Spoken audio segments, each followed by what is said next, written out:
Hey guys, so this is just an example of how I use Google Slides for group meets for whole class or small class instruction. This is for a different course that I teach at the high school, and I will just show you an example of some of the things that I'm doing. I have slides for what all of our rules are. These are consistent with their main classroom teachers rules. I have also added some other things in as they pop up. This is our general schedule for that class. So we'll usually do a mini stretch. We do a variety of different things.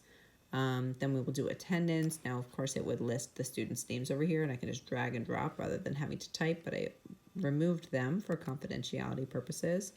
I recently added this in because I was not having the students I was working on not having side conversations, and so I needed to embed opportunities where it was okay for the students to be having conversations. So I do sometimes do that at the beginning or at the end of class.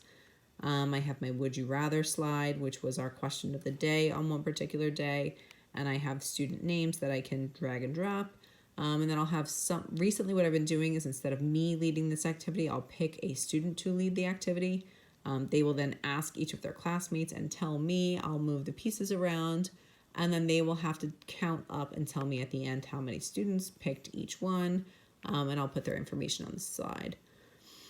Our activity for the most part for this class, what I've been doing is I've been working on different job exploration sets, and so in the beginning, we will read a little bit about the job.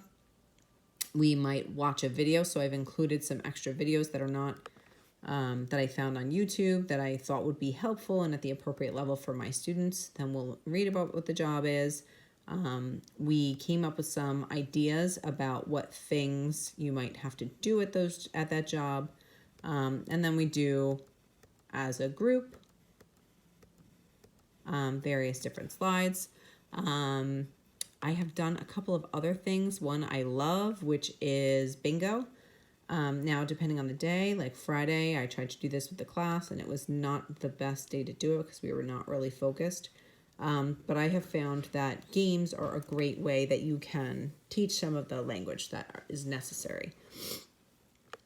One of the other things that I've done is then give students a link so that they can go and complete a task on their own. But again, this is an interactive slide, so when I copy and paste the link, the student would click on it in the chat, find their own slides, so I would name them, and then they have to complete the task while staff are observing and giving prompts as necessary. Some great prompts you can embed really easily are things like circling or adding an arrow to a slide to kind of show the student, like let's say they were not really sure where the raw sugar was versus the regular sugar.